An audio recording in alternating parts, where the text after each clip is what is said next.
بسم اللہ الرحمن الرحیم۔ رسول اللہ صلی اللہ علیہ وسلم نے ارشاد فرمایا، اللہ تعالیٰ اس شخص کو سرسبز و شاداب رکھے جو ہم سے کوئی حدیث سنے اور پھر اسے ویسے ہی آگے پہنچا دے جیسے اس نے سنی ہو۔ بسم اللہ الرحمن الرحیم۔ محرم الحرام کا مہینہ عظمت اور برکت والا مہینہ ہے۔ اسی ماہ مبارک سے ہجری سال کی ابتدا ہوتی ہے اور یہ ان حرمت والے مہینوں میں سے ایک ہے جن کے بارے میں اللہ رب العزت نے ارشاد فرمایا۔ سورہ توبہ میں اللہ تعالیٰ ارشاد فرماتے ہیں، یقیناً اللہ تعالیٰ کے یہاں مہینوں کی تعداد 12 ہے اور یہ تعداد اسی دن سے ہے جب سے آسمان و زمین کو اس نے پیدا فرمایا تھا۔ ان میں سے 4 حرمت و ادب والے مہینے ہیں۔ یہی درست اور صحیح دین ہے۔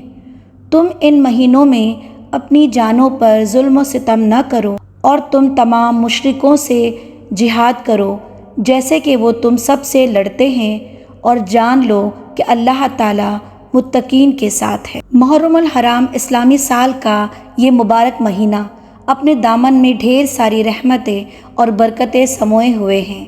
اسلام کے آنے سے پہلے بھی اس مہینے کو قابل احترام سمجھا جاتا تھا، لہٰذا اسلام نے بھی اس مبارک ماہ کے حرمت و تقدس کو برقرار رکھا۔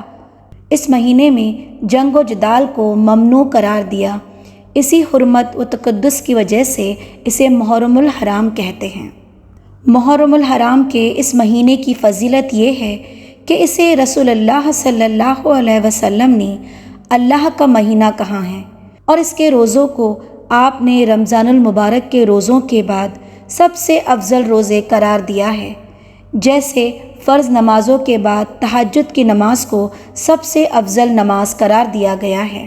سیدنا ابو ہریرہ رضی اللہ تعالیٰ عنہ سے روایت ہے کہ حضور نبی کریم صلی اللہ علیہ وسلم نے ارشاد فرمایا، رمضان المبارک کے بعد سب سے افضل روزے اللہ کے مہینے محرم کے روزے ہیں، اور فرض نمازوں کے بعد سب سے افضل نماز رات کی نماز یعنی تہجد کی نماز ہے۔ نعمان بن سعد سیدنا علی رضی اللہ تعالیٰ عنہ سے روایت کرتے ہیں کہ ایک شخص نے ان سے دریافت کیا کہ رمضان کے بعد آپ مجھے کس ماہ کے روزے رکھنے کا حکم دیتے ہیں؟